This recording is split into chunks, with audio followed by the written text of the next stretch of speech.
Hey there. Good evening. Good evening. My phone is over there. Let me grab that.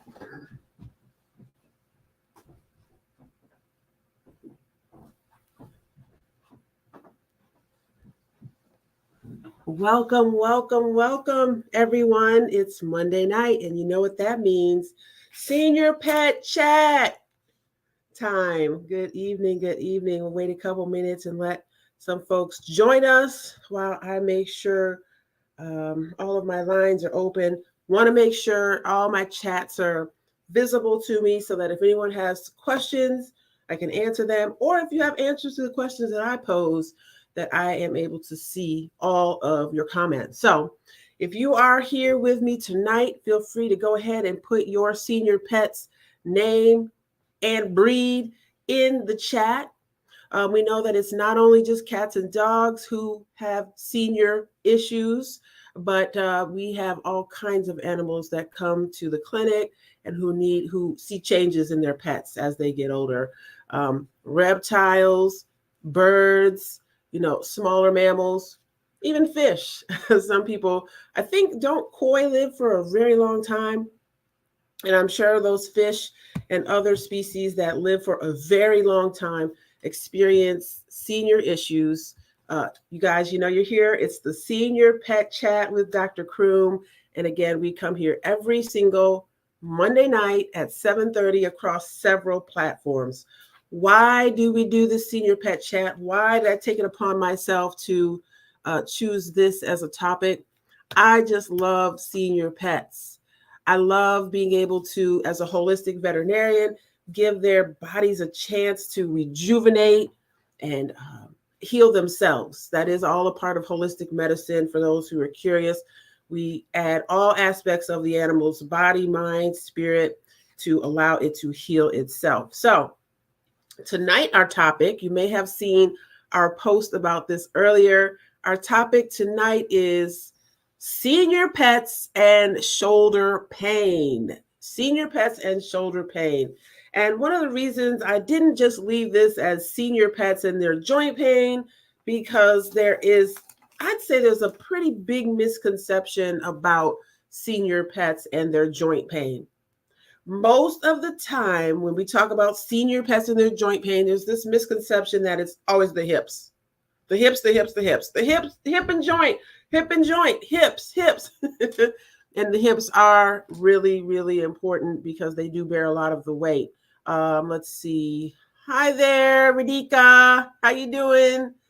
You say hello for me and for Dr. Croom, Army Vet, and for yourself. Great to see you, Radhika.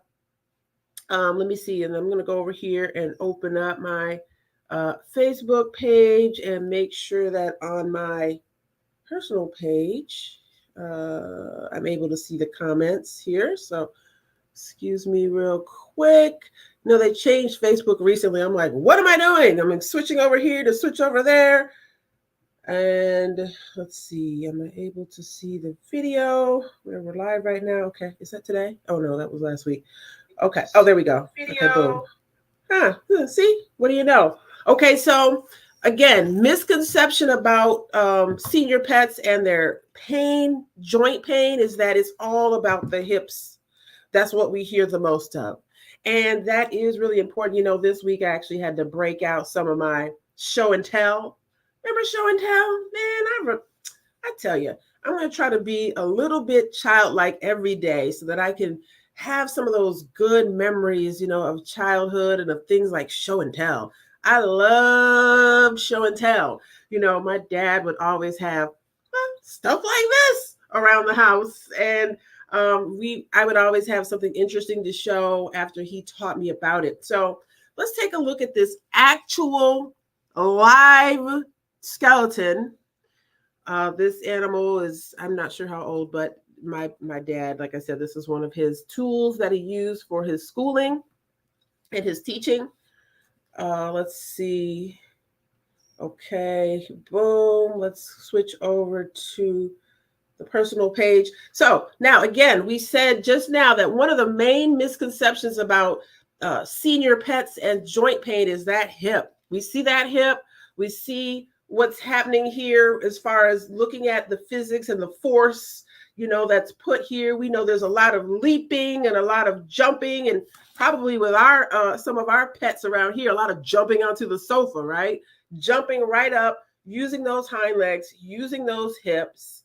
But I'm here to tell you about a little sometimes forgotten joint named the shoulder joint. Okay, very important, and have a lot of some of the same issues that the hip joints would have, but for different reasons.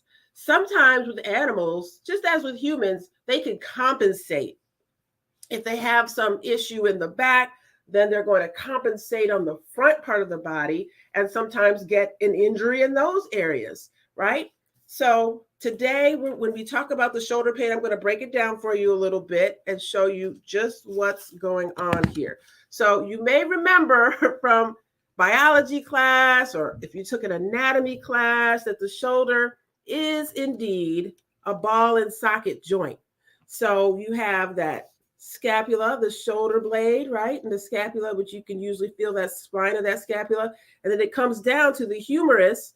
And together, there's that little acetabulum where the ball of the humerus fits right in. And that's what makes the ball and socket joints, so that you can do this and do that. Same thing with your dogs.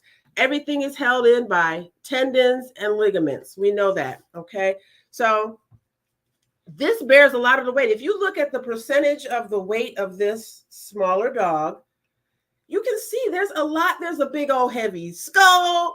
There's the neck and all the weight of all of this, then you've got this set of thoracic vertebrae, and the lungs are in here, and the heart. There's a lot going on here that the shoulders do have to bear. So a lot of times senior pets do have senior shoulder moments where they can sometimes be overlooked. So this is one of the reasons that I'm glad that I am here to do something like the Senior Pet Chat, because we don't want to forget about these things. We can't remember all of these things, and that's not your responsibility. It's mine. Hey, Vet Tech Tony, how you doing? Get it. All right, we're talking about the shoulder today. And let's see who else we have here on the line. Robert. Hey, Robert. Crazy Air Homes. You said Hayes. Okay. Oh, okay. You put the names of your senior pets in. Look at you following directions. Okay.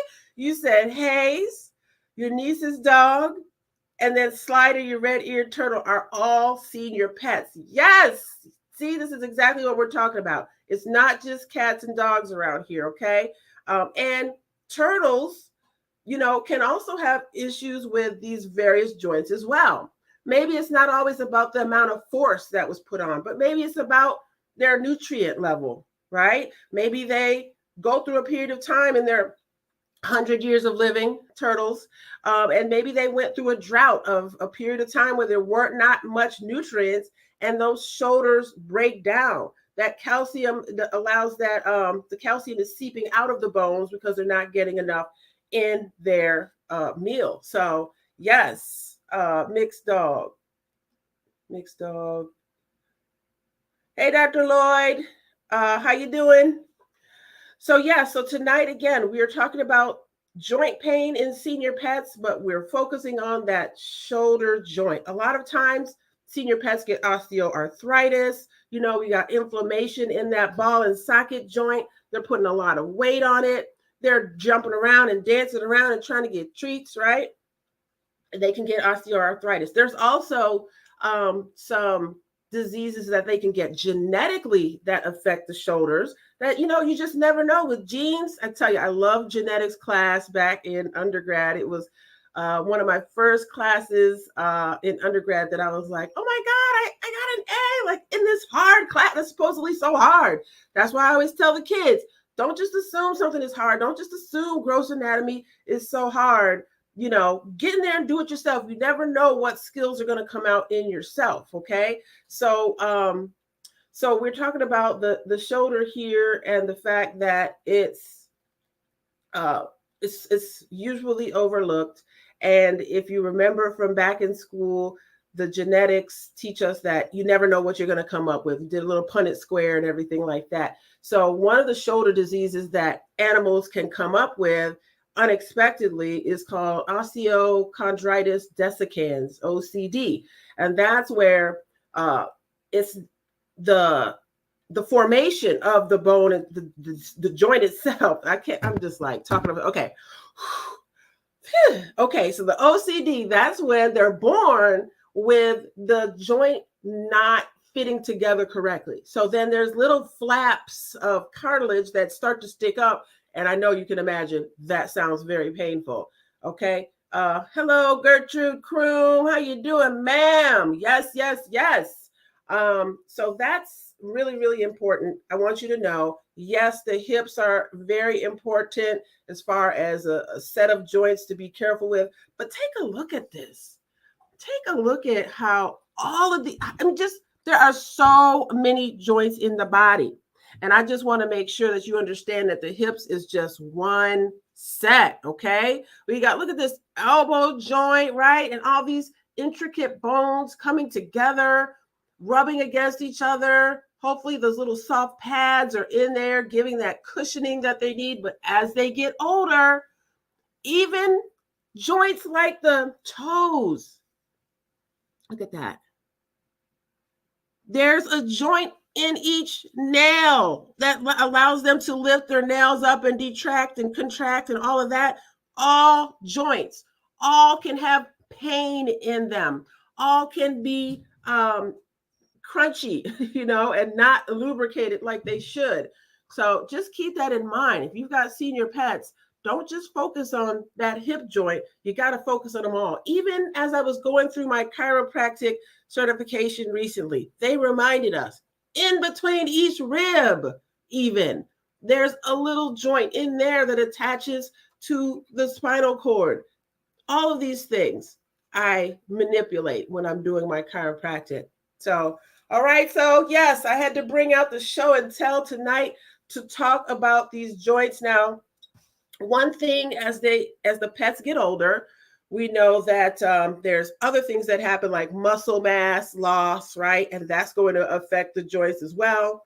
The older they get, the more chances that they've had some trauma going on in their lives, that they've run up against the wall. Like just earlier, I don't know if you're on the line, Amani, but just earlier, my daughter came by and was throwing a little, ball for my dog. And she's like, and, she skirted right into like the wall, but she got that ball.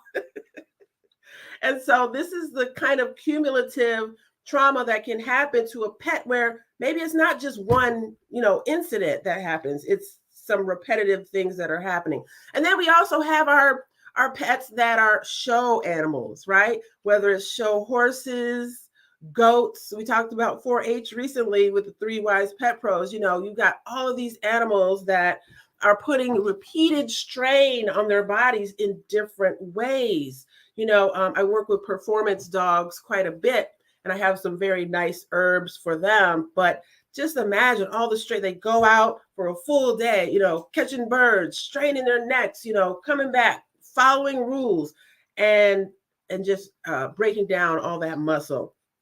So performance animals, really, really important. But I never leave you without some solutions, okay? So I always try to give you solutions that you can do right at home. Being a holistic vet, a lot of the things that we can do for our pets, you can find right in your kitchen or easily have and use for other things as well. I love to use coconut oil when I can. Obviously, every animal is different. Some animals might be allergic to coconut oil, but the majority are not. And you can get a lot of good, juju into those joints and lubrication by putting a little bit of coconut oil into your pet's food every so often. And one other thing that I have that is really exciting because, as an entrepreneur, it's nice to be able to have that continuation of care. Not only have a veterinary service for you, but also have products that you can use as well. So for those of you out there, I've got a special surprise. You know that I have my own line of pet CBD, and that can be useful for senior pet pain, as well as anxiety. A lot of times we think about that joint pain for the hips and the shoulders, and we think about how much of an impact that CBD has made on our industry in the past several years. Now, CBD is definitely not a cure-all for everything. Okay, I know we've been seeing it everywhere, and it's like, oh my gosh, it's at the gas station. Like it must be a cure for. I've got this cut on my leg. Let me rub the CBD on. No, okay, it's not a cure-all for everything, but it is amazing. I will say that's one of the reasons that I, as a veterinarian, have decided to stand behind it when every veterinarian has not really necessarily done that. I've seen the research at various vet schools. I've done research myself with my own clients, and I 100% stand behind my Dr. Croom Army Vet Pet CBD. Now, when you go to drcroom.com to get the Pet CBD, I've got a discount for you. You already know about the tinctures. Those are very well known, 250, 500 milligrams, depending on the size of your pet. But what I also have, which you may not be familiar with, is I have my peanut butter blend of CBD, full spectrum CBD. This has an ingredient that has been used to help some of my pet patients with convulsions and seizures. Okay, so we never say that any natural product can cure or treat or prevent anything. That's illegal. But what I have seen with my pet patients who use this peanut butter is, oh my gosh, they're relaxing. I hear from their parent that you can see in their eyes just like, thanks, mom, like this really takes the edge off. And so that's the peanut butter blend. You want to go to drcroom.com. Every time you order anything, any of my products, you will always get a nice dosage sheet where you can see exactly what to do. This is something that I, as an entrepreneur and as a businesswoman, have seen out there. Nobody can read the tiny writing on these bottles, right? Even my bottle, you can't make it any bigger. So what have I done? I've eliminated that problem. So we have maybe senior pet parents as well, right? Who maybe need to pull on their old reading glasses out. Okay, that would be myself as well. I do have reading glasses, but you want to make sure that you're giving the right amount. And this peanut butter blend is really great for not only the pain of the joints, the anxiety, but also for animals that have experienced seizures. This might be something that you want to try to add on. Oftentimes, seizures are treated with pretty harsh chemicals. They're ones that any veterinarian would say, hey, your dog is having seizures, your cat is having seizures. You should probably start with these drugs. Those are just the gold standard for vets. But once you get into that and maybe you're maneuvering around and seeing which drugs are working, keep in mind my CBD blend of peanut butter. I make it real easy to get that right into your pet's mouth and give them some soothing. So I told you I had a discount for you. For those of you who are watching, even if you're watching on the replay, you can use this code when you go to drcroom.com and you get any of the CBD products. You'll get 20% off by using the code SeniorPet. All right. So let's see. Trying to see if there are any questions over here. Hello, Mrs. Randolph. How you doing, Miss Pearl? Great to see you. Great to see you. Let's see. Jolynn, always great to see you here, ma'am. And Mr. Mitchell, Maurice Mitchell, great to see you, sir. And of course, I'm going to just mention my mama again. I don't know if you're on here still, Miss Gertrude Croom, but always great to see you. Bring a smile to my face. Again, this has been the Senior Pet Chat with Dr. Croom. I'll be on for about 2 more minutes. If you have any questions at all, go ahead and put them in the chat referring to your senior pet, anything at all that I can answer for you. Let me put this code back up so that you see that. And all right, I'm out of here. I will see you next week, where every Monday night at 7:30, we're here for the senior, wrong banner. But you know what? Actually, before I see you next week, hopefully you'll join me and my other 2 business partners, the 3 Wise Pet Pros. We go live every Wednesday at 8 p.m. Eastern. So definitely right now, if you're watching this, go right on over in your Facebook to 3 Wise Pet Pros and join our page. and our group. Okay. So this was Senior Pet Chat with Dr. Croom. Always great to see you. Thank you so much for those of you who joined me tonight, and I will see you soon. Take care of those senior pets.